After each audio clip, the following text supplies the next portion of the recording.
Muy buenas tardes en Ecuador, muy buenas noches en Europa. Saludos a quienes nos acompañan desde cualquier otra parte del mundo. Gracias por estar con nosotros, gracias por seguirnos y por compartir nuestros contenidos en redes sociales. Enlace Latinoamericano Europeo tiene el privilegio de estar hoy con Alexis Sánchez Miño. Mi nombre es Jimmy Pesantes y los saludo desde Berlín, Alemania. Con nuestros enlaces intentamos aportar a la información y reflexión para romper el relato que posicionan los medios hegemónicos y el gobierno. Bienvenidos y bienvenidas. Hoy tenemos con nosotros al ingeniero eh, que nos va a hablar sobre el tema la falta de luz en los hogares ecuatorianos y en la mente de los gobernantes. Nuestro invitado de hoy es Alexis Sánchez Miño, es ingeniero hidráulico y tiene tres maestrías, una en hidrotécnica, una en pedagogía profesional y una maestría en género, equidad, desarrollo sustentable. Además, tiene 6 especializaciones internacionales y cursos de gerencia de agua potable, automatización de plantas de tratamiento, ingeniería de agua potable para regiones frías, gestión de riesgo hídrico, relaciones comerciales internacionales, entre otros. Ha trabajado como ingeniero fiscalizador y director del Departamento de Planificación de MAP-EP en Durán. Ha sido decano y subdecano de la Facultad de Ingeniería en Sistemas, Electrónica e Industrial de la Universidad Técnica de Ambato. Ha sido profesor universitario en diversas universidades nacionales y trabaja actualmente en la Universidad Técnica de Ambato.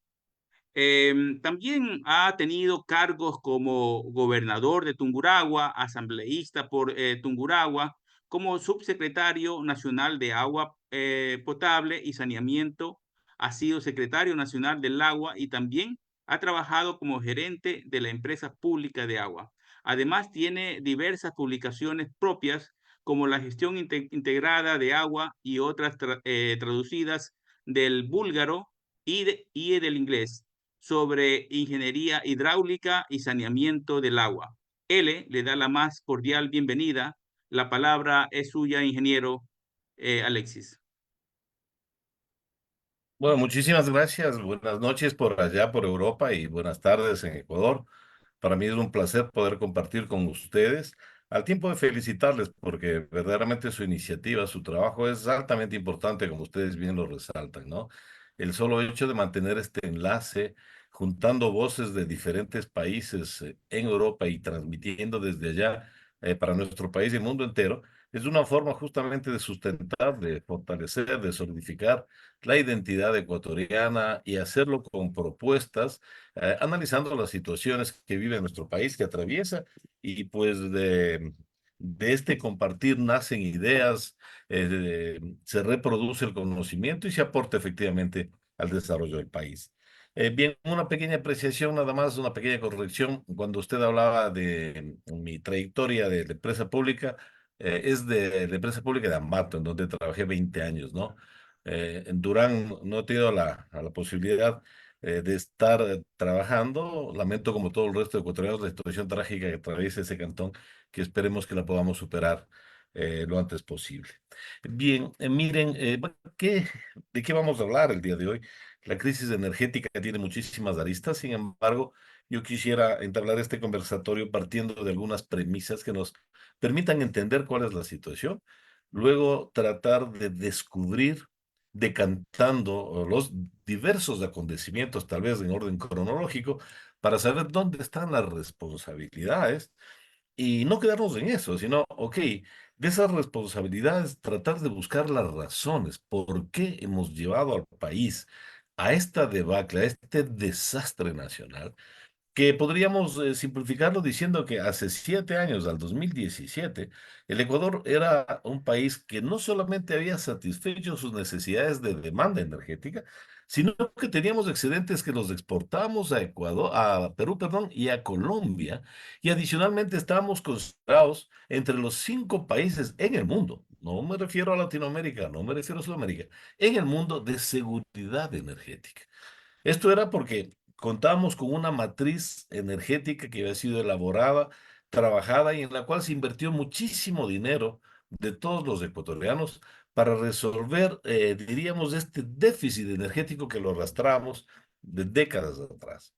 Yo quiero recordarles que para los años 90 fue la construcción de la represa y la central hidroeléctrica Daniel Palacios, ¿no? El famoso Paute, lo que supuestamente resolvía el problema de Ecuador en términos de energía. Un país que estaba buscando y haciendo sus primeros pininos, diríamos, en términos de industrialización, y que comenzaba a crecer su demanda energética. Pero esa represa con ese embalse, Daniel Palacios, que generaba 500 megavatios, le voy a explicar un poquito esto a qué se refiere, satisfacía las necesidades cuando contamos con un régimen hidrológico, es decir, una temporada de lluvias adecuada. Cuando no teníamos lluvias suficientes, diríamos, en la época de estiaje, venían los apagones. Esos apagones se iban repitiendo en la medida de que no se construían otros proyectos hidroeléctricos tan necesarios y que estaban en carpeta. Yo les puedo decir con justa razón, miren, yo me gradué como ingeniero hidráulico en el año 86. Lo hice en Europa, justamente. Yo estudié en Bulgaria, en donde viví 7 años.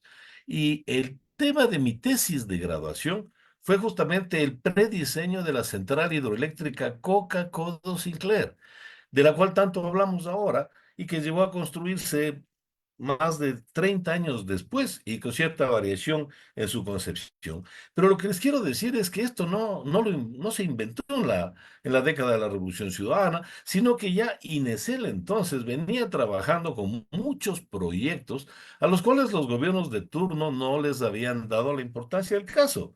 Las razones pueden haber muchas.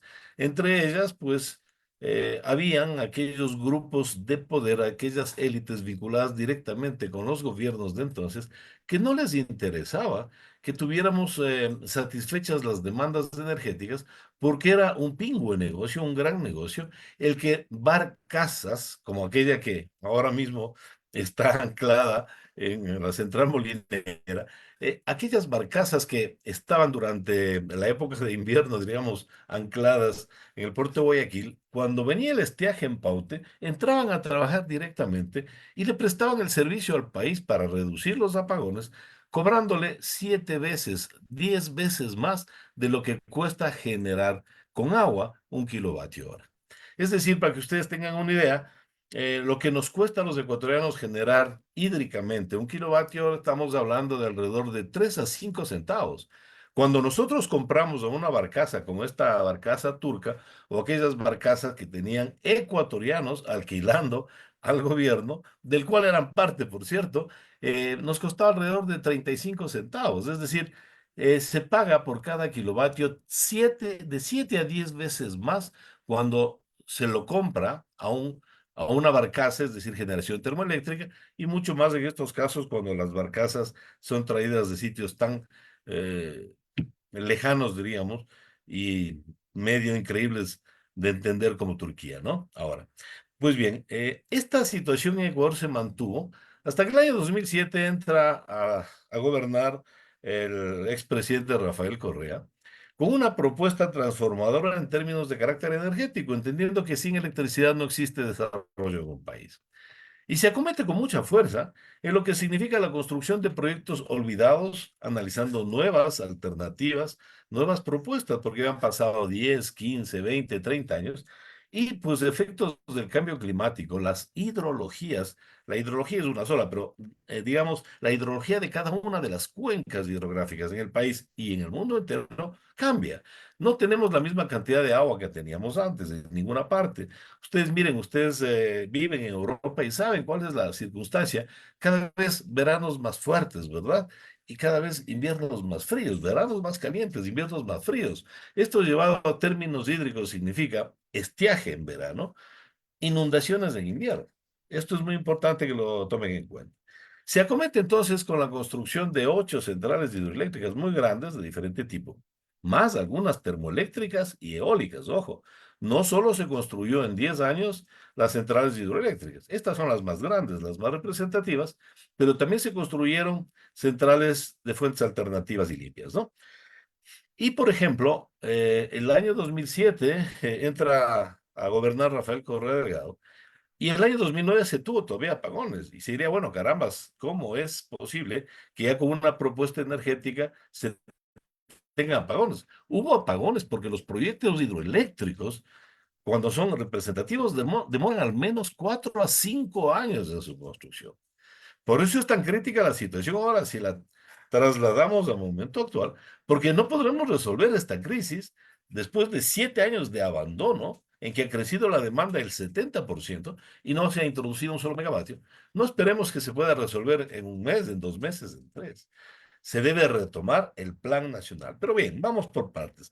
Les decía entonces que ya se estaban construyendo las hidroeléctricas y esa fue la última vez que el pueblo ecuatoriano adoleció de apagones mucho más cortos que los actuales, por cierto, de 2 y 4 horas, pero cuando ya estuvieron las hidroeléctricas, de manera sucesiva se fueron incorporando a a la red nacional interconectada, y a medida que se iba incorporando la nueva electricidad o hidroelectricidad, se iban retirando, diríamos, de la generación permanente a las centrales térmicas.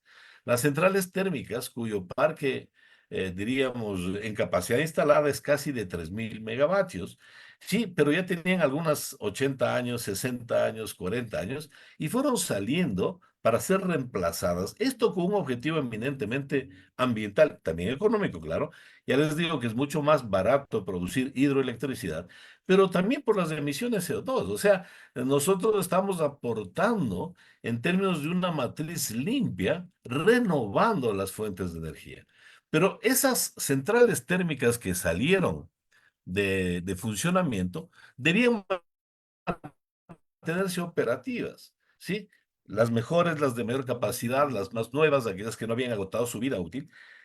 Nosotros habíamos dejado, digo, contratados lo que son estas obligaciones que se llaman de operatividad permanente. Es decir, las centrales no generan ni ingresan electricidad a las redes, pero se mantienen operativas para que en caso de emergencia, como es el estiaje, puedan conectarse.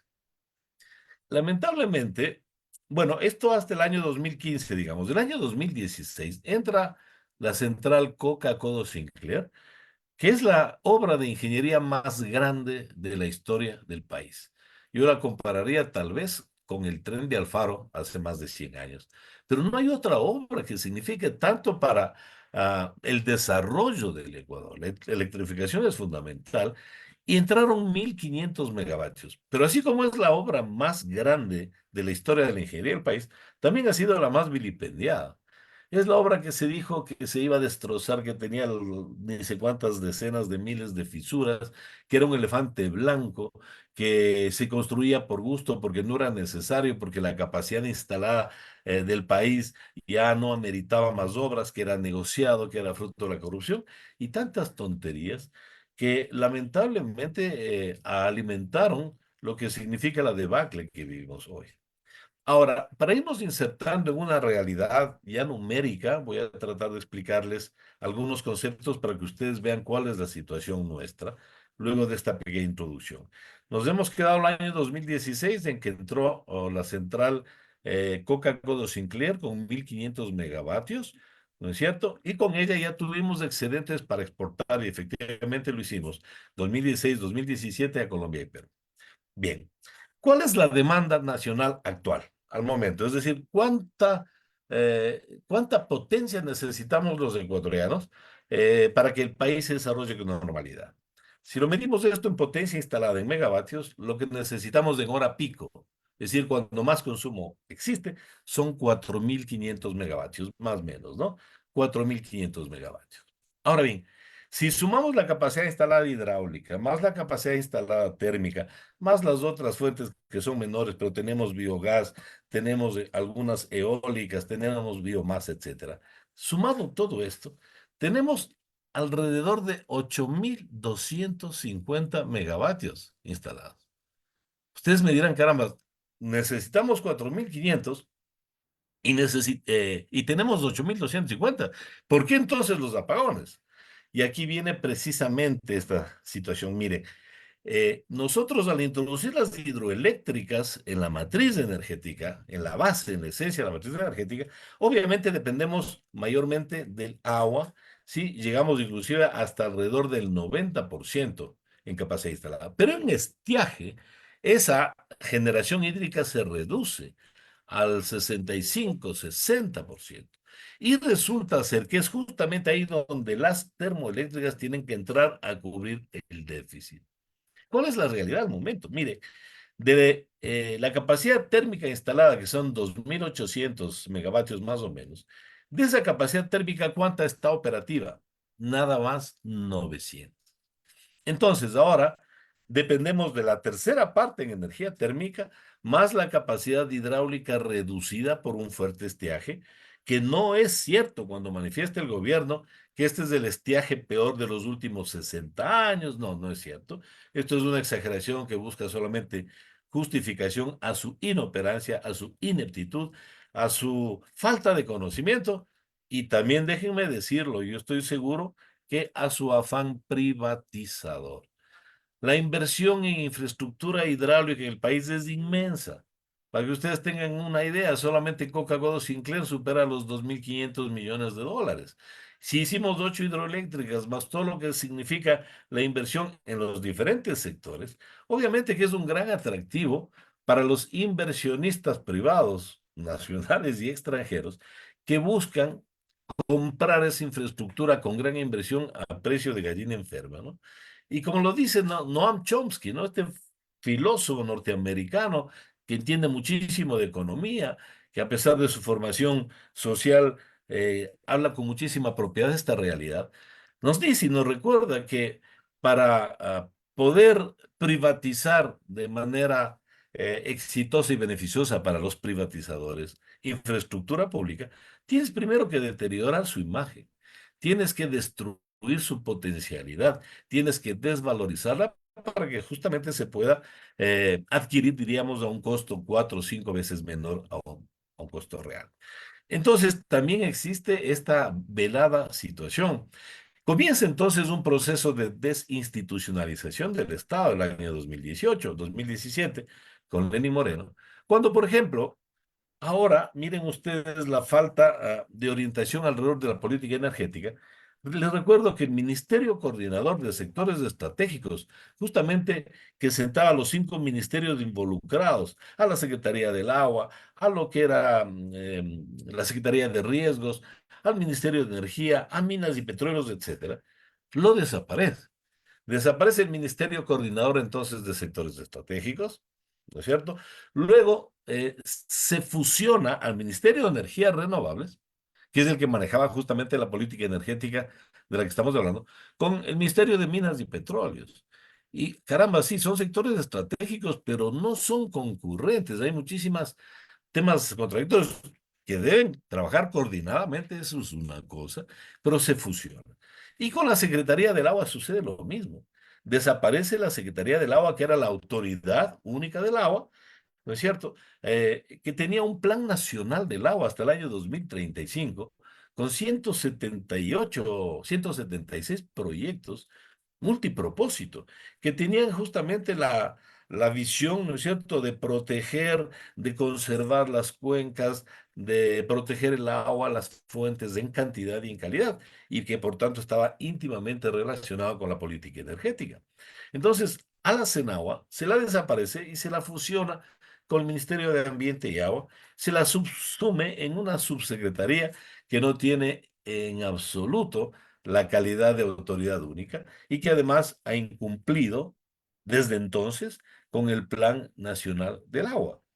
A esto súmenle ustedes que el Ministerio de Energía, de Energías Renovables, también desaparecido, lo fusionaron con Minas y Petróleos, se dejó de ejecutar el Plan Maestro de Electrificación.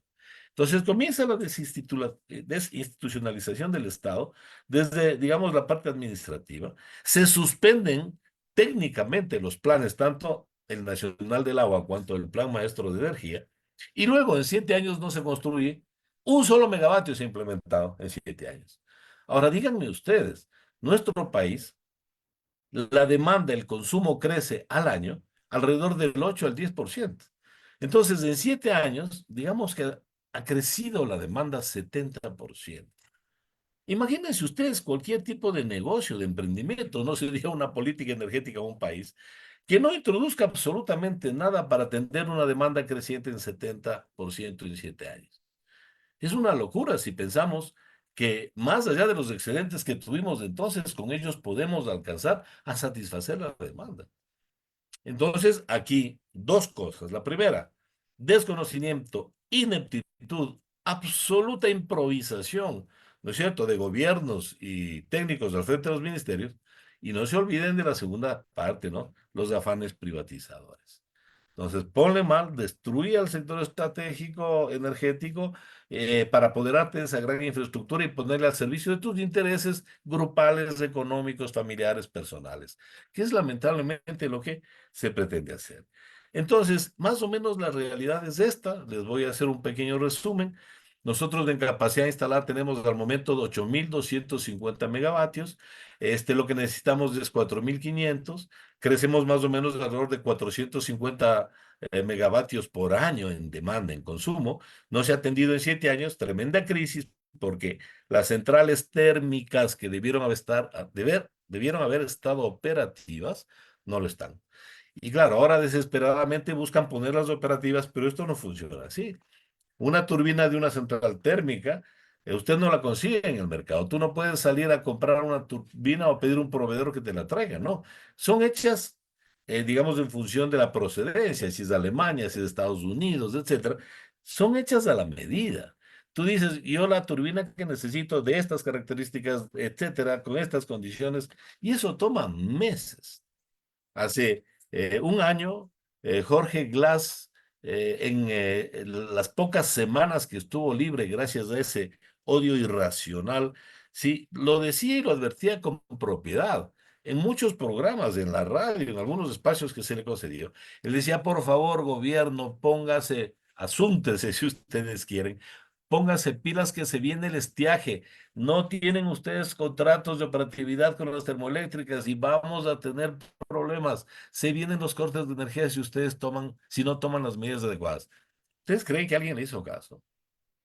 Lejos de atender, de escuchar a un hombre con conocimiento de causa, que no solamente fue ideólogo, sino también ejecutor de esta matriz energética que nos permitió llegar a ser exportadores del año 2016 y 2017, pues lejos de aquello, pues se hizo cualquier otra cosa distante, completamente distante de lo que se tenía que hacer. Bueno, en esas circunstancias llegamos a esta situación lamentable en que tenemos, hasta antes de ayer hablábamos con Elizabeth antes del inicio del programa, cortes de 14 horas diarias. Yo no recuerdo en toda mi vida haber tenido o haber vivido una cosa así. Imagínense lo que esto significa en la economía nacional. Resulta ser que ahora las empresas, empresarios que apoyaron a estos gobiernos neoliberales, que se consideran ideológicamente neoliberales, que han sido parte, digamos, de las políticas económicas de estos tres gobiernos neoliberales, ahora están quebrando y desesperadamente están buscando alternativas. ¿Sí? Alternativas, digo, a lo que ellos mismos provocaron, a lo que ellos mismos generaron, ¿no? ¿Qué es lo que tenemos que hacer? Miren, ya les explicaba lo que significa un kilovatio hora de una central térmica. Esta famosa barcaza viene desde Turquía, nos cuesta 140 millones, pero lo que no se dice es que nosotros ponemos el combustible, el país, el full oil. Y ahora mismo estamos importando full oil, el diésel y otros combustibles más. Lo que no se dice es eso, nos podría llegar a costar 400 millones. Selec en época de Lazos del año 2021 decía, con 80 a 120 millones ponen operativas todas las termoeléctricas que están dentro de su vida útil. Y no se ha invertido. No solo no se hizo eso, ustedes miren las ejecuciones presupuestarias de Selec de este año. Están al 6, al 8, al 10%. Es decir, No solo que no se invirtió, perdón, en darle mantenimiento y operatividad a las térmicas, sino que además de los presupuestos asignados no se ejecutaron. Esa es la gran realidad. Se trae desde Turquía una barcaza recién preparada, un barco viejo, recién preparado para que sea una central térmica. Se la trae sin contrato. Según ellos, la buena fe de los empresarios turcos nos traen, ¿no es cierto?, una barcaza. No tomaron las previsiones, siquiera pasaron alrededor de 15 días sin poder anclarla en el puerto de Guayaquil. No tomaron ni siquiera la previsión por el calado, ¿no es cierto?, para ver por dónde tenía que entrar. Y luego comienza a generar, y ya cuando firman el contrato, cáiganse para atrás, queridos compatriotas, hacen el contrato y ahora pagan no por la energía generada, sino por la capacidad de potencia instalada. Es decir, esta barcaza en teoría generaría 110 megavatios. Resulta que una semana entera estuvo generando 12. Pero ¿cuánto creen ustedes que cobra? Por cada uno de los días, genere o no genere, desde que llegó, antes de generar, inclusive desde que llegó al país. Ahora, por estar la barcaza aquí en el Ecuador anclada, se le paga por la capacidad instalada. Le estamos pagando por los 110 megavatios. Ahora bien, si el déficit es más o menos entre 1000 y 1200 megavatios y estamos pagando una barcaza 100, es decir, esto no resuelve ni la décima parte del problema. ¿Qué es lo que va a poder aliviar en algo la necesidad de electricidad y el tamaño hueco en donde ha caído el gobierno de Novoa? Nuevamente la Revolución Ciudadana y una de las obras hidroeléctricas quedó inconclusa al 92%. Me refiero a la hidroeléctrica Toachi Pilatón. Ahora ustedes ven que la promocionan y dicen, la central Ayuriquín será inaugurada en el mes de diciembre. La central Ayuriquín es la Toachi Pilatón, tiene dos fases, primera y segunda, y entrarán 256 o 254 megavatios, según el decir el gobierno, en diciembre. Y la cometieron hace mes y medio, es decir, tranquilamente en 3 meses se pudo haber terminado esa central desde el año 2017. No lo hizo Moreno, porque la utilizó con un informe de Contraloría para atacar a la Revolución Ciudadana. No lo hizo Lazo, porque no sabe, no entiende y no le interesa, y además posiblemente por el afán privatizador. Y no lo hizo Novoa. Ahora desesperados, están terminando la central y posiblemente entre en diciembre ya a generar. Yo como ecuatoriano, como todos ustedes, me alegro que así sea, pero no será la solución de estos gobiernos. Es una obra retrasada, rezagada, pero casi terminada del gobierno de la Revolución Ciudadana. ¿Qué más tenemos? Se están contratando motores, barcazas desesperadamente, como que esto fuera un mercado, eh, qué sé yo, un mercado en la plaza, ¿no? Como comprar papas, ¿no? No, esto no es así. Estas soluciones todas son parches muy caros y que no van a resolver el problema. En estos días ha estado lloviendo y estoy ahora mismo a la entrada de la Amazonía. Anoche llovió bastante fuerte. Esto es bueno para que a las centrales de la Amazonía se nutran debidamente con los caudales que puedan llenar el embalse de Massaria. Les voy a explicar un poquito esto. Pero la ventaja, por ejemplo, en este caso de Toachi Pilatón es que Toachi Pilatón está hacia el mar, es decir, hacia la vertiente del Pacífico. Ustedes saben, los ecuatorianos tenemos la vertiente amazónica y la vertiente del Pacífico. Y pues esto de tener centrales en ambas vertientes, en ambas grandes cuencas hidrográficas, es supremamente necesario porque así es como que no ponemos todos los huevos en una sola canasta, ¿no? Esto era razón suficiente y mucho más que la central Toachi Platón estaba casi terminada para haberlo hecho. Pero en estos 7 años no lo hicieron y ahora desesperadamente buscan salir del hueco. Esto en líneas generales. Quisiera yo darles la palabra. Tengo muchas cosas más que comentarles, pero más bien quisiera darles la palabra para que ustedes me pregunten las dudas que tengan y yo voy a tratar de atender algunas de las que yo escucho, ¿no? Por ejemplo, ¿cuál es la diferencia entre la central Coca-Cola Sinclair, que tiene 1500 megavatios, con lo que significa Masar? ¿No es cierto? Son dos temas hidráulicamente trabajan distintos. Toachi Pilaton, perdón, Coca-Cola Sinclair, es una central que utiliza los grandes caudales del río Coca, pero es una central de paso, se llama. Es decir, mientras más agua tiene el río, más se genera, más electricidad generamos, ¿no? Y el tope, digamos, la capacidad son 1500 megavatios. Una central de paso no tiene un gran reservorio de agua, ¿sí? Entonces, ¿qué es lo que pasa ahora? ¿Qué es lo que pasó? ¿Por qué hemos reducido los apagones? Porque llovió la semana pasada en Coca-Cola, Sinclair. Cuando llueve en esa microcuenca o en la cuenca, digamos, pequeña que alimenta a Coca-Cola, en horas, 6, 8 horas de lluvia, pues crece el caudal y se puede generar hasta los 1500 megavatios que estuvo generando hace un par de días Coca-Cola, ¿no? Eso no sucede con Masar.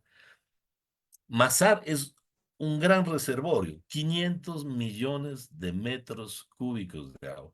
Eso es lo que alberga Masar. Y esa agua sirve para 4 centrales hidroeléctricas que se encuentran en cascada, ¿no? Entonces pasa por la una, sigue a la otra, o a la tercera, o a la cuarta. Ahí tenemos el 35% de toda la generación nacional, es importantísimo. Pero para que funcionen estas cuatro, Sopladora, la misma Daniel Palacios, Paute, Masar, etcétera, tiene que llenarse el embalse y ese embalse para que se llene necesitamos, diríamos que al menos 20, 25 días de lluvias permanentes y torrenciales. Ahí se llena más agua. Y entonces ahí podemos equilibrar el sistema y terminar con los apagones al menos este año. Entonces, y luego lo otro, me adelanto un poquito a las preguntas que ustedes tengan, las energías alternativas. Diríamos que no sea la térmica, que no sea la hidráulica. Yo escucho ahora, por ejemplo, a pseudo periodistas, a veces a ciudadanos sin conocimiento de causa, que dicen, en la sierra, en el Ecuador, tenemos unos vientos increíbles, en todas las montañas, y con eso resolveríamos. ¿Para qué vamos entonces a la hidroelectricidad si sabemos que el cambio climático determina que ya no hay agua? Entonces, en estiaje, eso es un error de la Revolución Ciudadana. Esa matriz no debería ser predominantemente hídrica. Nada más alejado que la verdad. Miren, el cambio climático se expresa, si queremos simplificarlo, ¿no? Discretizar el modelo al máximo. El cambio climático significa gran estiaje en verano y grandes inundaciones en invierno. Entonces se olvidan de las inundaciones de invierno y solamente hablan del estiaje de verano. Miren, los grandes reservorios son amortiguadores en época de invierno. Controlan las inundaciones, regulan los flujos, minimizan las consecuencias de lo que podrían ser las grandes inundaciones. Hay una razón de la cual nadie habla, ¿sí? Alrededor de por qué debería ser hídrico. Lo segundo, y tal vez lo primero, esto debería haber sido lo segundo. Lo primero, en orden inverso, es que el Ecuador tiene un gran potencial hídrico. Nosotros tenemos alrededor de 25.000 megavatios de potencial hídrico. Si se hubiese continuado con el plan energético, ya estaría construida Cardenillo. Cardenillo son 600 megavatios y deberíamos estar construyendo ya Santiago Zamora, que tomará 10 años de construir y que nos va a generar 3.200 megavatios adicionales. Es decir, las cosas están hechas, hay que acometerlas con gobiernos responsables, no como estos que lo que buscan es privatizar el sector estratégico para llenarse aún más sus bolsillos. Entonces, vamos a ver, ¿por qué tiene que ser hídrica nuestra matriz? Predominantemente me refiero, ¿no? Con complementos termoeléctricas y además las nuevas fuentes. Justamente por esto, por nuestro gran potencial, porque también son los reservorios amortiguadores, decía, ¿no es cierto? Y también tomar en cuenta algo adicional. Las nuevas energías alternativas, que si bien tenemos potencial, no se debe olvidar que tenemos, comparativamente hablando, entender lo que es el factor de planta. Hay mucha gente que dice, carambas, las plantas fotovoltaicas, los paneles son una maravilla, ¿por qué lo hacen en China y por qué no en Ecuador? Bueno, primero porque necesitamos unas extensiones increíbles, ¿no? Nuestra tierra es muy productiva en todas partes del Ecuador. Hay muy pocos sitios donde no se pueda producir nada como para poner paneles solares. En grandes extensiones. Y segundo, por el factor de planta. ¿Acaso se han puesto a pensar aquellos que las defienden tanto? Que el factor de planta, digamos, es solamente generamos electricidad cuando tenemos luz, pues. Entonces, durante el día tenemos la mitad luz y la otra mitad no. Entonces, solamente ahí ya se entendería que si usted instala una planta de 100 megavatios, verdaderamente lo que va a generar ya en energía producida será el 30, el 40%, ¿no? La energía geotérmica, ¿cierto? Tenemos volcanes, pero no hemos desarrollado trabajos, no tenemos investigación, no tenemos estudios serios alrededor de la optimización no de la optimización, de la utilización de la explotación de estos recursos. Y la eólica, ya les decía, en la sierra los vientos muy fuertes no son recomendables para la instalación de plantas eólicas. No necesitamos grandes vientos, necesitamos vientos moderados, pero permanentes. Los vientos son como las aguas, no son iguales ni permanentes durante todo el año, ¿no? Así es que, en conclusión, absolutamente correcto que la matriz energética nacional tenga predominancia hídrica, complementariamente, ¿no es cierto?, la termoelectricidad para suplir las necesidades de estiaje, con estas nuevas fuentes de energía alternativa, la eólica, la fotovoltaica, la geotérmica, que no cubrirán más allá del 15-20% de la demanda nacional. ¿Qué hacer? Acometer con el plan nacional, terminar, bueno, todo chipilatón que se está haciendo, contratar por ahora, lamentablemente, energía muy cara y altamente contaminante, y tomar las cosas con seriedad. El país tiene grandes potencialidades, el plan energético está listo y no pueden dejarse llegar por el odio de estos gobiernos irresponsables que por tratar de destruir una tendencia política no les ha importado destruir el país entero. Bueno, aquí algunas ideas generales, veo que ahí hay algunas preguntas, así es que estamos a las órdenes. Les doy paso y gracias por la atención de antemano. Muy bien. Muy buenas noches. Mi nombre es Elizabeth Sáenz y los saludo desde Alemania. Desde aquí llevaré la moderación del conversatorio. Damos inicio a la ronda de preguntas y recordamos que hoy estamos con Alexis Sánchez Miño, con el tema la falta de luz en los hogares ecuatorianos y en la mente de su gobernante. Estimado Alexis, muchas gracias por tu ponencia. Bueno, enorme, vasta y muy técnica. Muchísimas gracias. Has respondido muchísimas preguntas que yo ya tenía de antemano. Hablando de las principales causas de la crisis energética que tenemos, la prensa hegemónica en Ecuador habla principalmente de los factores temporales, ¿no? El estiaje realmente es lo que siempre se dice, pero tú nos dices que en esta crisis se deriva principalmente de problemas estructurales, ¿no? Del sistema energético y de obstáculos políticos sobre todo, ¿no? Como el desconocimiento técnico a nivel gubernamental es lamentable, ¿sí?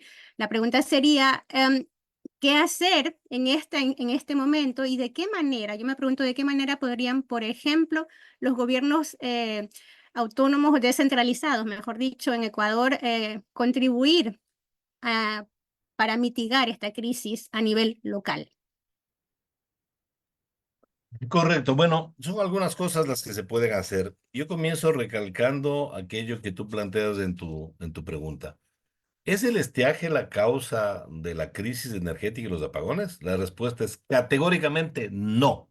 Es la negligencia, es la inoperancia, es la falta de conocimiento y la mala fe también, porque hay afanes oscuros detrás de esta crisis inducida por ignorancia o por intereses ocultos. Miren, el estiaje lo conocemos, los ingenieros hidráulicos, los ciudadanos, el campesino. Conoce muy bien el estiaje. Ustedes vayan a cualquiera de nuestros campesinos de la Amazonía, de la Sierra o de la costa, pregúntenle cuándo llueve y cuándo no. Tenemos dichos populares en función del ciclo hidrológico, ¿no es cierto? Le dirán en la sierra, en sitios donde comienzan las lluvias en abril, le van a decir abril aguas mil. Le van a decir mayo hasta que se rompe el sayo. Y cosas como estas que son traducidas a la cultura popular de la realidad de la naturaleza. Claro, con variaciones propias del cambio climático, insisto. Pero cuando le dicen que son 61 años, como decía Novoa, la mayor crisis y estiaje, no es cierto. Primero, no hay datos ni registros de que así fuera. Miren, yo estuve al frente de la Secretaría del Agua, nosotros estuvimos trabajando el Plan Nacional del Agua. Y en el Pacto Nacional del Agua nosotros habíamos estado implementando, como les venía diciendo a ustedes, una red nacional hidrológica y meteorológica justamente para levantar estos datos que nos podrían dar, diríamos, mayor direccionamiento alrededor de la proyección en términos hidrológicos, hidrometeorológicos, etcétera. Teníamos previstas alrededor de 650 estaciones hidrometeorológicas para medición. Y ese plan dejó de ejecutarse, es decir, antes de esto tendríamos alrededor de 350, no recuerdo el número exacto, pero no estaban interconectadas. El Plan Nacional del Agua justamente ordenaba a través de las nuevas estaciones hidrometeorológicas para levantar esta data tan importante. Es decir, de entrada les digo que es falso lo que manifiesta el gobierno. Y lo segundo es, también se ha mentido. Bueno, Es lo único que parecería sabe hacer el señor Novoa. Cuando se dice que la Constitución de Montecristi o las leyes eléctricas impedían de que la empresa privada acometa en generación eléctrica en el sector no es cierto. No es cierto. La empresa privada no está impedida ni por la Constitución ni por la ley primera, la segunda y esta última que acaban de formular. No es cierto. Sí, de hecho, las empresas privadas pueden acometer. Aquí mismo, yo estoy en Río Verde, en la parroquia Río Verde del Cantón Baños de la provincia de Tungurahua. A 20 minutos, a 25 se encuentra una central hidroeléctrica que se llama Hidroeléctrica El Topo, que fue construida el año 2013, a la cual conozco bien. Yo era gobernador de esta provincia entonces. Sí, y hubo algunas dificultades con, eh, digamos, la ciudadanía, la población de ese sector que se oponían justamente por los impactos ambientales que pudieran generarse. De todas maneras, digamos, de acuerdo, se construyó la central enteramente privada. Es una central hidroeléctrica de 28 megavatios.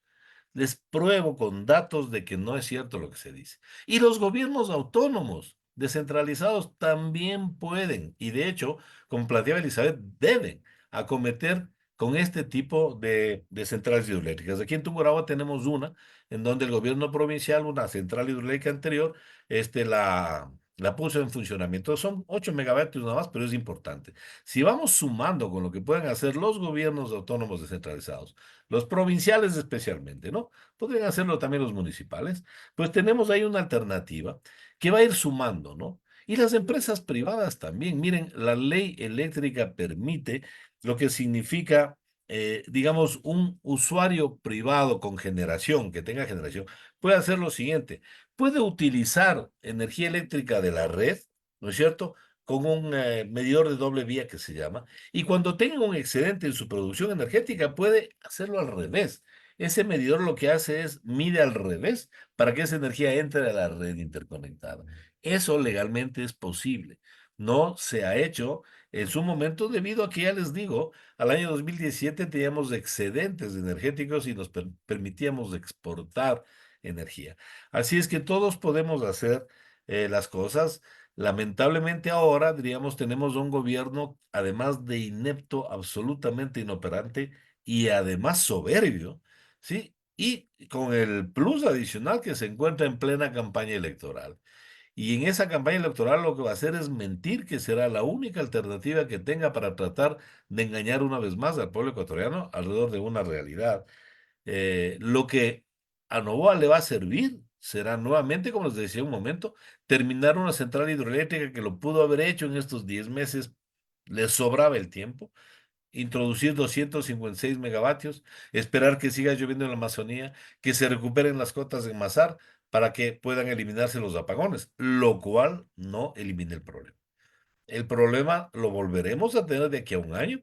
Si de aquí a un año, si aquí a febrero y en mayo, ojalá tengamos un nuevo gobierno con una visión absolutamente a mediano y largo plazo, pensando en el desarrollo nacional, en el beneficio de todos y no del grupo económico al cual se pertenece, como es el caso de Nova. En conclusión, sí, los gobiernos autónomos pueden hacerlo, la ley lo permite y es más, deben hacerlo. De acuerdo, sí, pueden identificar posibles soluciones como industria local y gobierno local, de acuerdo. Tenemos, bueno, desde Estocolmo, Suecia, una pregunta, Edmundo, por favor. Sí, muchas gracias y brillante por la explicación técnica. Eh, una pregunta que va más a lo político, creo. Usted señala a Noboa, digamos, un gobierno, digamos, inepto, inoperante, pero ¿no será de que lo subestimamos al gobierno de Noboa, digamos, al mismo tiempo que estamos planteando de que la idea final es venderlo al sector privado, digamos, nuestros recursos? Yo tenía una pregunta, ¿cuánto tiempo necesita, digamos, si lo vemos políticamente, cuánto tiempo necesita el Ecuador para recuperarse de esta situación?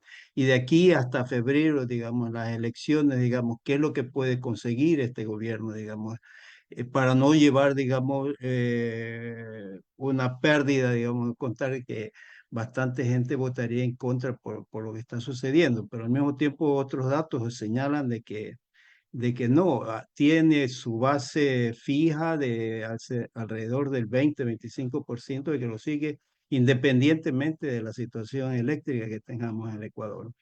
Eso es una. Por otro lado, también al mismo tiempo, ¿qué institución del Estado, digamos, debería tomar cartas en el asunto en este tema de los engaños, digamos, que se supone que el gobierno está haciendo al país? Eh, si lo, ese tema, digamos, porque al mismo tiempo habíamos visto, digamos, a la fiscal por un lado, de que ella está muy activa, ha estado muy activa, digamos, cuando han necesitado, y esta vez está en silencio todas esas organizaciones del Estado que no reaccionan ante lo que está sucediendo, digamos, una catástrofe en el país. Gracias. Gracias, Mundo, por la pregunta. A ver, mire, un presidente que hace 5 o 6 meses se hablaba que tiene una aceptación superior al 60 al 65%, y ahora ellos mismos plantean que tiene una aceptación del 20 al 25%, es un presidente en caída precipitada y sin retorno, y sin paracaídas. Tanto así que está haciendo lo imposible por tratar de eliminar al inmediato seguidor candidato de derecha, de su misma tendencia, pero que comienza a cobrar, diríamos, aceptación de aquellos sectores que votaron por Noboa, de derecha, pero que se dan cuenta que con él no van a ningún lado. Es decir, aquí yo no veo que haya manera de que Noboa tenga un colchón. Tendrá obviamente gente que vote por él alrededor de aquel votante que no le interesa entender las circunstancias, sino es fruto de la enajenación y el engaño. Y pues es muy difícil abrir los ojos a una persona que no quiera ver. Pero yo no lo veo alternativas de respaldo. La misma derecha, la misma prensa, que tanto lo ha defendido en algunos sectores, comienza ya a decirle las cosas porque no se puede tapar el sol con un dedo. Es de una inoperancia, de una ineptitud, pero supremas. Miren, hace pocos días ustedes deben haber tenido la oportunidad de ver supuestamente lo que era la primera entrevista en vivo, una entrevista en vivo. Le hacen un programa en vivo y resulta que se evidencia que no fue en vivo, fue pregrabado. Es un presidente que apenas lee el prompter, que es incapaz, por ejemplo, de mantener un diálogo con personas como ustedes, intercambiando preguntas, facilitando datos, etcétera, si no es aquello que le tienen previamente listo, preparado, mostrado y seguramente repasado. Eso no se merece el Ecuador. Yo ideológicamente no tengo en absoluto, estoy bastante alejado de lo que significa neoliberalismo y derecha, pero tendré que reconocer pues que hay líderes y personas inteligentes, capaces, que pueden argumentar y defender sus posiciones ideológicas diferentes a las mías. Yo las respeto, pero ese no es el caso de este señor. Es una vergüenza del medio a la mitad. Eso lo primero. Lo segundo, usted topa un tema difícil en términos de lo que significa la democracia. Nuestra democracia es una democracia muy vulnerable, que se encuentra lesionada, en agonía y carambas al borde de la extinción, diría yo. Personalmente, yo no esperaría que ninguna institución, ningún espacio, digamos, del Estado que ha sido cooptado por este gobierno y por los gobiernos anteriores, desde un golpe parlamentario como fue la consulta desde el 2018, el Trujillato, el Ecuador vive una dictadura civil, cívico-militar, diría yo. Aquí no se respeta la democracia, no se respeta los derechos de las personas, la justicia está completamente prostituida, la fiscalía otro tanto, la procuraduría igual, etcétera. Es decir, aquí usted no tiene una institución en que pueda confiar. Y en esas circunstancias, ojalá el próximo gobierno acometa con fuerza en lo que mi criterio debe ser ir a una constituyente. Tenemos que refundar el país. Lamentablemente es muy poco el tiempo de lo que una constituyente tuvimos. Han pasado nada más 2 y 4, 16 años, pero es necesario. Caso contrario, estas instituciones del Estado no podrán, diríamos, atender las necesidades democráticas de desarrollo del país. Y finalmente lo que esto nos va a salvar es obviamente que el Ecuador abra los ojos, que el Ecuador entienda de una vez que no puede llevarse de cantos de sirena, de estos engaños del más joven, del bonito, el que tiene dinero, el que nos roba, etcétera, etcétera, y entender cuándo estuvimos mejor, cuando el Ecuador fue un ejemplo a nivel mundial. Cuando tuvimos trabajo, estabilidad, no hubo paquetazos en 10 años, infraestructura por todas partes. Eh, turismo extranjero. Caramba, yo me sentía muy orgulloso por mi trabajo y diferentes actividades. Ustedes que están por allá, yo tenía la posibilidad de viajar y viajar por el mundo y a donde iba se hablaba bien de mi país, primera vez. Antes, veo que usted estuvo en Suecia, vive en Suecia. Yo estuve en Suecia haciendo un curso de especialidad. Y recuerdo, por ejemplo, que ahí a esa época, eso fue el año 94, la razón por la cual le conocían a mi país era por el famoso caso este de la muchacha que cercenó el miembro a su esposo por agresión física, no me acuerdo el nombre, pero por eso le conocían al país. Por violencia de género, por criminalidad, por violencia, etcétera. En cambio, esta época que vivimos, yo salí de Ecuador, wow, tu país qué interesante, el pequeño jaguar, cuánto han crecido, cuánto han desarrollado, qué liderazgo que se tiene, etcétera, ¿no? Es decir, el pueblo ecuatoriano ojalá despierte esta vez y pues estamos a tiempo de salvarnos. Lorena Bobbitt, ya me acordé el nombre, se me escapó por un momento. Estamos a tiempo de salvar a este país. Yo tengo mucha confianza. Ustedes decían, nuestro país es maravilloso en recursos naturales, pero también en la gente. Es una gente que está ahora mismo dormida, enajenada, un tanto engañada. La mitad del país, pero la otra mitad tenemos mucha fe que esa mitad despierte y que hagamos y tengamos acuerdos de Estado, por favor con objetivos de Estado, no de gobierno. Hay cosas en las que tenemos que estar de acuerdo todos los ecuatorianos. No puede ser que por destruir una tendencia política, un líder o varios líderes de un país, se destruya el mismo. Esto no puede suceder jamás. Tendremos que aprender a convivir, ¿no es cierto?, con el pensamiento diverso, con base a objetivos nacionales, objetivos de Estado. Así es. Sí, bueno, tenemos una pregunta que nos llega desde Londres. Cristian Mendoza pregunta, ¿cree usted que Noboa usará esta crisis energética electoralmente? Bueno, esta crisis energética le golpea durísimo electoralmente a Novoa y obviamente él tratará de utilizarla encomendándose a todos los santos y buscando de una u otra manera que le funcionen algunas cosas. Primero, les decía a ustedes, lo que le dará un respiro a Novoa es que en un mes pueda terminar Toachi Pilatón, que es una obra de la Revolución Ciudadana, que estuvo lista al 92-93% y por dejadez, inoperancia, soberbia, etcétera, no la terminó. Desconocimiento también. Eso le va a dar un respiro. Y el otro respiro que puede tener es que cambien las condiciones climáticas, que llueva al sur, que tengamos 20 días de lluvia, que se llene Mazar y que puedan eliminarse los apagones.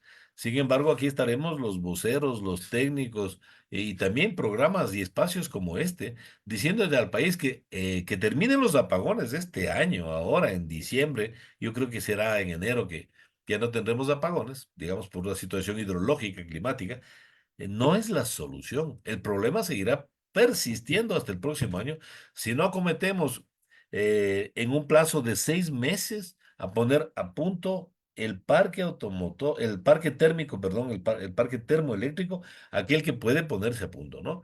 Porque de los 2.800 megavatios que yo les hablaba del parque térmico, y hay una parte de ese parque que no se podrá renovar, que no es económicamente rentable hacerlo, ambientalmente no es lo recomendable, pero en cambio una buena parte del sí. E ir incorporando, acometer inmediatamente los grandes proyectos. Estamos contra el tiempo. Para Cardenillo necesitamos 5 años, 600 megavatios. Ya les decía, para Santiago Zamora necesitamos 10 años para 3.200 megavatios. Y los otros proyectos son pequeños, los fotovoltaicos, los eólicos, ¿no es cierto? El Parque Villanaco en Loja, 21 megavatios eólico y tenemos otro en Galápagos, más pequeño todavía. Es decir, esas no son soluciones globales como buscamos. Las soluciones son parque termoeléctrico, ponerle a punto, ¿no es cierto?, acometer el Plan Nacional Energético, incorporar nuevos proyectos, tanto privados cuanto de los GATS, etcétera, para que en corto tiempo vayan pequeñas sumas de energía en capacidad instalada, en potencia y luego en energía generada, para que podamos entre todos ir dándole una salida a esta matriz energética que, insisto, debe mantener su predominancia hídrica. Termino con una pequeña reflexión. Hace 70 años, más o menos, 73, un poco menos, hace 55, 60 años, el gran Jaime Galarza Zavala, eh, fallecido hace muy poco tiempo, un gran hombre, escritor, un prohombre del Ecuador, decía en su libro El Festín del Petróleo, hacía una analogía, fíjense, y él decía, nosotros los ecuatorianos generamos energía quemando petróleo. Cuando ese petróleo lo necesitamos para exportarlo y salir de la pobreza porque tenemos muchísima agua. Y decía, es lo mismo que los países árabes que tienen muchísimo petróleo y no tienen alternativa y no tienen agua, de tercos insistan en ir a traer agua de los polos, trayéndose los icebergs para hacer hidroelectricidad en sus países árabes en vez de utilizar el petróleo. O sea, nos decía, es una estupidez que nosotros quememos petróleo cuando podemos exportarlo teniendo tanta agua. Esa es una realidad. Se mantiene, obviamente, con las actualizaciones del caso. Por eso es que la predominancia hídrica tiene que mantenerse con la energía térmica, quemando petróleo, complementariamente para salvar los estiajes hidrológicamente establecidos, recurrentes, periódicos y que sabemos cuándo van a llegar. Así es, el potencial que tenemos es enorme, ¿no? Para la creación de energías renovables en Ecuador, ¿no? O sea, eólica, geotérmica. El problema continúa siendo eso para la implementación, la voluntad política, ¿no? Al parecer. Bueno, desde Berlín, Alemania, una pregunta. Jimmy, por favor, tu micrófono. Sí, excelente tu ponencia, Alexis, conocedor de, digamos, del sistema hidrológico ecuatoriano, del sistema eléctrico también veo. Y en esta pregunta se conoce, porque en Ecuador hay excelentes técnicos y técnicos que tienen años de experiencia trabajando en Paute, bueno, recién ahora en Coca-Cola Sinclair también, y en todo el país, en todo nuestro sistema energético nacional, donde sí hay mediciones, aunque no están hechas todas las propuestas que se hizo en Senagua, esas 160 estaciones, pero sí han habido históricamente y se conocen los ciclos hídricos, se conocen de los estiajes, se conocen, por ejemplo, de este estiaje que venía ya con fuerza, porque era previsible, ya que se cumple un ciclo hídrico de esos que vienen cada 7, 8 años, y que iba a ser más fuerte, se sabía. Si se conoce todo esto, y creo que en el equipo privado del señor Novoa deben haber gente que también conoce, no creo que él tenga toda gente tonta como él, pero no veo, yo veo más que aquí hay más que negligencia, una negligencia más bien criminal, una organización para poder sacar provecho de esta crisis y vendernos sus soluciones, como históricamente lo han venido realizando. ¿No crees que en un futuro próximo cuando el señor Noboa deje de ser presidente, que eso es lo que se ve actualmente con las encuestas, se pueda recurrir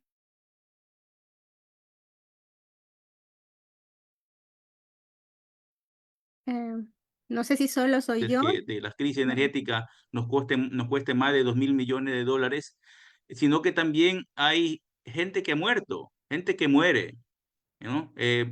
Por las enfermedades, porque dejan de recibir atención médica o porque son masacradas por el terrorismo criminal. ¿No crees que se pueda hacer algo desde el punto de vista de la justicia, desde tu punto de vista como técnico? ¿Qué nos podría decir? Bueno, voy a comenzar de atrás para adelante. Hubo un pequeño corte, Jimmy, en tu formulación de la pregunta, pero creo haber entendido el contexto. Comienzo de atrás para adelante. De hecho que existe responsabilidad penal en todo lo que está sucediendo. De hecho. Pero justamente para que pueda esa responsabilidad penal transformarse en lo que debería ser con un sistema de justicia, pues muchas cosas tendrían que pasar. La reinstitucionalización del Estado es fundamental para el próximo gobierno si es que queremos cambiar las cosas.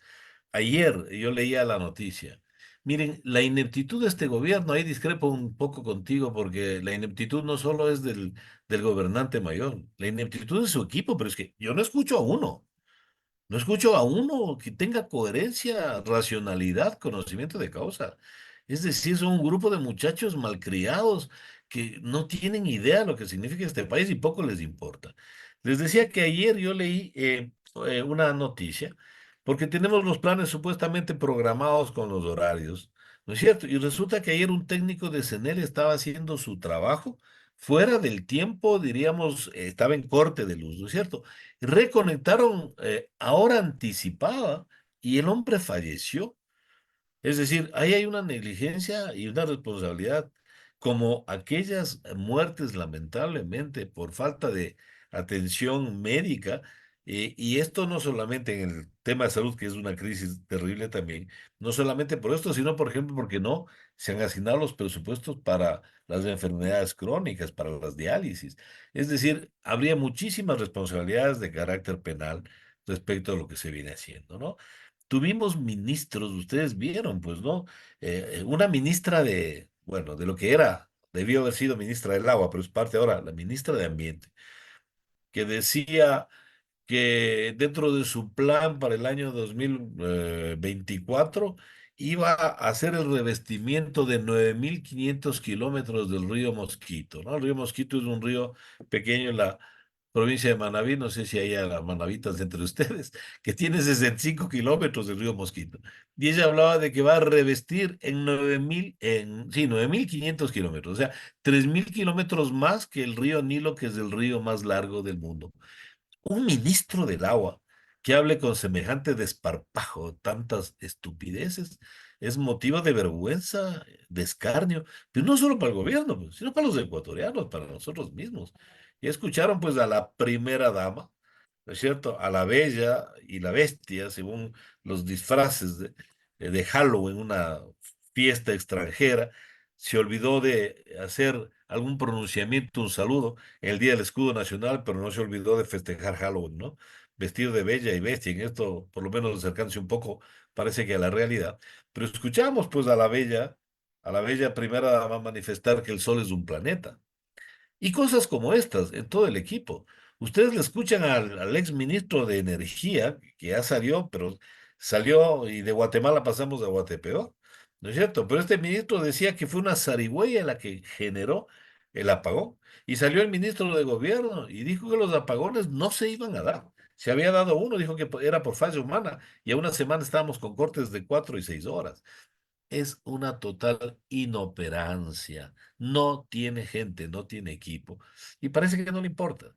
Parece que no se da cuenta siquiera de aquello, ¿no? Cree que con su TikTok y el prompter y una prensa pautada se ha gastado millones y millones de dólares pagando una prensa que lo defiende de una manera absolutamente lamentable, patética, ridícula. Pero en fin, ya será la historia la que tenga que pasar cuenta aquellos que vendieron, ¿no es cierto?, su profesión, entre comillas, a cambio de dinero de la manera más vil. En fin, así es que yo creería que en este sentido la situación se encuentra en términos electorales, va a ser duramente golpeado la credibilidad de este señor, sigue cayendo, pero insisto, ojalá el pueblo ecuatoriano, que es quien tiene el poder en su voto, sea quien dé el primer paso para poder rescatar nuestro país. Ojalá, sí. Tenemos una última pregunta, Alexis, en honor a tu tiempo. No sé si nos puedes regalar todavía unos minutos. Desde Hamburgo tenemos a Marta. Con gusto. Marta, por favor, Sí, tu sí, pregunta. muchísimas gracias. Y muchísimas gracias por todas las explicaciones, por esta ponencia, bueno, que nos trae muchas luces a nosotros. Y justo ese era el tema también de este conversatorio, las luces apagadas en el Ecuador, pero la pregunta es, ¿realmente tiene pocas luces el gobierno? ¿O realmente es algo inducido y ellos tratan de presentarse como si fueran tontos, pero en realidad no lo son, sino que nos hacen un juego, un show? Mire usted, yo hoy he leído de un técnico, es también un ex compañero de aquí, de L. Él hizo su doctorado también en Inglaterra, especializado en este tema energético, y él hace el análisis de la ministra Arrobo, la que ahora está denunciada por supuesto, ¿cómo lo decían? ¿cómo le llamaban? Sabotaje. Traición a la patria, la Sabotaje acusaron. y traición. Sí, por Ya. sabotaje, sí. ¿Quién propuso? ¿Quién la propuso? Dice, pregunta él. La propuso realmente el World Energy Council, que es un Consejo Mundial de Energía. La propuso como ministra para el Ecuador, para este gobierno. Y la meta de esta institución es impulsar políticas públicas que aseguren un suministro energético seguro y sostenible. Y ella fue entonces despedida porque no le convenía al gobierno. Entonces allí vemos que hay algo intencionado. Hay pocas luces en el sentido de que ellos mismos se ponen prácticamente, les sale el tiro por la culata, digamos, para decirlo en la forma como se lo dice en el pueblo. Porque, ¿por qué sacaron a esta ministra del gobierno?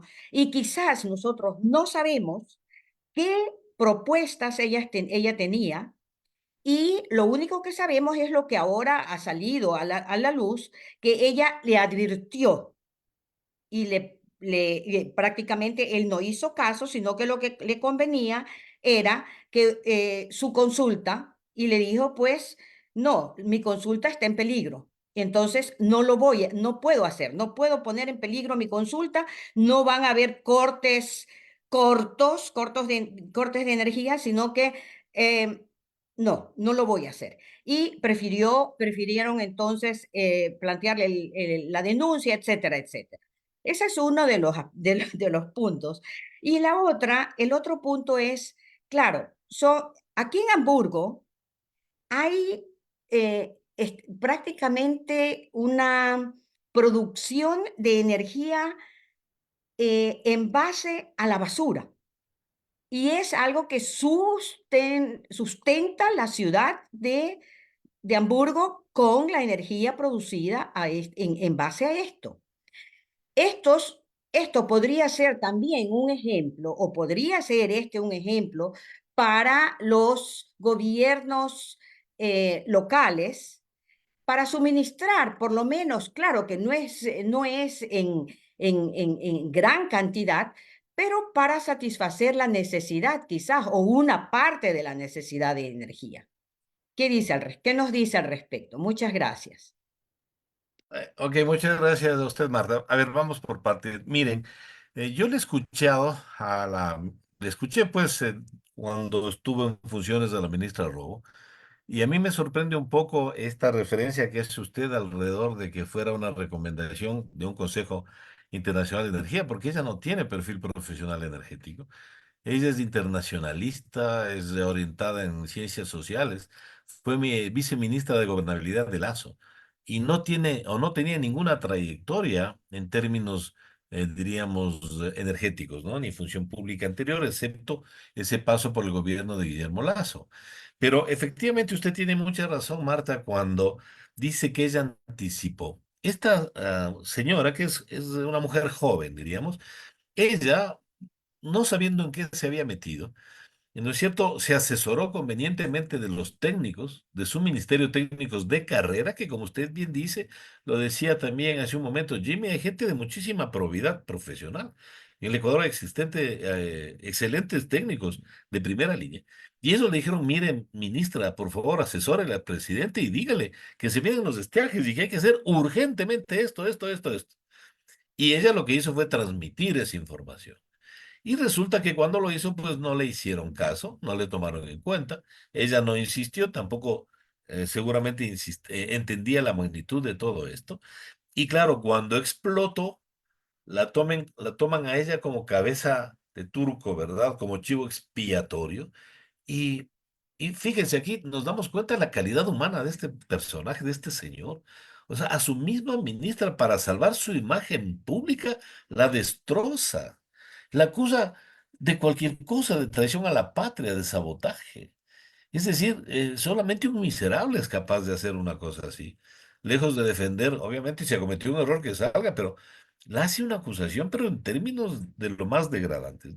Claro, y ella, sus respuestas y ahora lo que manifiesta, porque recordarán ustedes que ella se mantuvo en un silencio muy prolongado y nada más se expresa, diríamos, con cierta libertad cuando la Asamblea Nacional la convoca a que ella declare, porque frente a la acusación en fiscalía, porque le puso la denuncia en fiscalía la presidencia, ¿no es cierto? La Asamblea interviene también para entender y pues tratar de esclarecer la circunstancia. Ella dice, no, esto es así, aquí está el informe, yo sí dije, advertí, etcétera, etcétera. Pero no es una persona que tenga ni trayectoria ni mucho conocimiento en el sector energético. Reconozco, sí, que en su momento, con la asesoría de técnicos de su ministerio, pues interpuso el informe que debió haberlo hecho. ¿Ok? Personalmente, por ejemplo, si yo soy conocedor de lo que va a suceder y soy el responsable del ministerio, y el presidente no me hace caso alrededor de lo que estoy advirtiendo, yo pondría mi renuncia inmediatamente. Fue lo que yo hice el 9 de agosto del 2017 con el señor Moreno. Yo estaba al frente de la gerencia pública del agua. Y cuando vi que este señor lo que iba a hacer es traicionar del medio a la mitad y que iba a romper con todo aquello por lo que habíamos trabajado en términos profesionales, no me refiero precisamente a los términos políticos, pero en términos profesionales, yo le puse una carta y dije, señor, yo me retiro porque no puedo ser parte de lo que usted está haciendo. Yo no estoy aquí para eso y usted no está aquí para hacer lo que está haciendo. Es una carta pública, ustedes la podrán conocer si tienen interés. Yo fui el primer personero de alto rango del gobierno de Moreno en renunciar y lo hice con una carta justamente en ese sentido.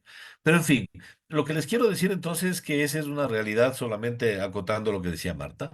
Y lo otro sí, bueno, aquí nosotros estamos lejos todavía de lo que es el procesamiento de basura, ¿no es cierto? El aprovechamiento en este sentido. Pero, por ejemplo, ya se están haciendo algunos aprovechamientos del biogás que se genera y pues ya se lo usa, pero son cantidades absolutamente marginales, ¿sí? De hecho, desconozco la realidad de Hamburgo y de algunas otras ciudades extranjeras. Yo he estado en algunas ciudades del mundo donde efectivamente se recupera y esto en términos ambientales es muy bueno por múltiples razones, pero las cantidades, diríamos, que nosotros demandamos para atender las necesidades energéticas ni de lejos están cercanas a lo que quisiéramos con estas nuevas y interesantes alternativas, ¿no? Entonces, eso le puedo decir también alrededor de aquello. Y lo mismo sucede con la biomasa. Yo he estado en Alemania, en Suecia también lo vi, cómo se utilizaba, por ejemplo, los residuos del procesamiento de las aguas domésticas, las aguas residuales. Inclusive en Alemania vi cómo se hacían adoquines, muy bonitos, por cierto, para esto, ¿no? Cómo se utilizan materiales de reciclaje para generación de energía, pero insisto, son marginales, ¿no? Una alternativa que a mí se me ha propuesto, he conversado, pero yo me resisto a aceptarla es la energía nuclear. Respecto a la energía nuclear, ustedes saben que hay toda una movilización mundial energética alrededor, primero de la no utilización. En Europa comenzaron a eliminarse las centrales nucleares, nuevamente se están retomando en muchos sitios del mundo, pero personalmente se imaginan lo que sería tener una central nuclear en semejantes manos irresponsables como las que ahora nos gobiernan. Sí, es una bomba de tiempo, pero una bomba nuclear de tiempo, ¿no? Así es que yo creo que no estamos preparados para eso, además de las connotaciones ambientales que tienen. Yo personalmente me niego a aquello.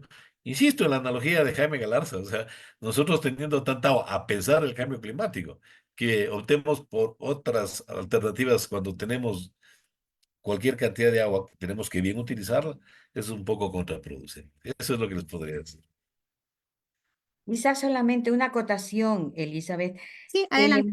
El especialista, el técnico o el especializado en energía es el PhD Diego Moya. Si usted lo busca en X, es muy Yo activo. ¿Sí lo lo conozco conoce? Diego, es de mi ciudad, es zambateño, si es que es Ah, de quien bueno, está pensando. él justo ha escrito sobre esto, Vamos a sobre ver, el yo lo tema de conozco de Diego. la ex ministra Arrobo. Ujú. Bueno, muchas gracias. Sí, sí lo conozco Diego, gracias. Qué bien. Así se van creando lazos también dentro de él, muy bien. Finalmente, estimado Alexis, nos gustaría pedirte un mensaje final para nuestra audiencia. Bueno, yo comencé felicitándoles a ustedes y quiero terminar reiterando esa felicitación. Qué bueno que tengamos compatriotas que no se han desarraigado de lo que son la identidad nacional y pues ese sueño compartido que tenemos de tener de contar con un país que nos garantice los derechos para nuestros hijos, para nuestros nietos. Somos merecedores de mucho más los ecuatorianos. Así es que yo les invito a seguir con su labor tan importante. Voy a volverme seguidor de sus programas para justamente poder aprender y compartir más. Y pues siempre a las órdenes, ¿no? Insisto, gracias a ustedes. Ustedes juegan un papel fundamental no solamente en la economía del país, sino también en ese sentimiento de ecuatorianidad que se fortalece cuando uno vive en el extranjero, ¿no? Así es que sigan adelante, les felicito y siempre a las órdenes, ¿no? Para poder seguir compartiendo, intercambiando ideas, conocimientos y sueños. Agradecemos a nuestro invitado, Alexis Sánchez Niño, por compartir su tiempo y sus perspectivas con nosotros. Enlace Latinoamericano Europeo, es un proyecto creado por ecuatorianos y ecuatorianas migrantes y colaboradores en Ecuador y en Europa. Nuestro objetivo es construir juntos un espacio de integración y de unión en aspectos culturales, sociales, políticos, de una manera participativa y consensuada. Agradecemos también el apoyo de nuestros voluntarios y su generosidad, y a la audiencia presente en este conversatorio. Los invitamos a seguirnos en redes sociales y a formar parte de nuestra familia. Hasta la próxima. Gracias.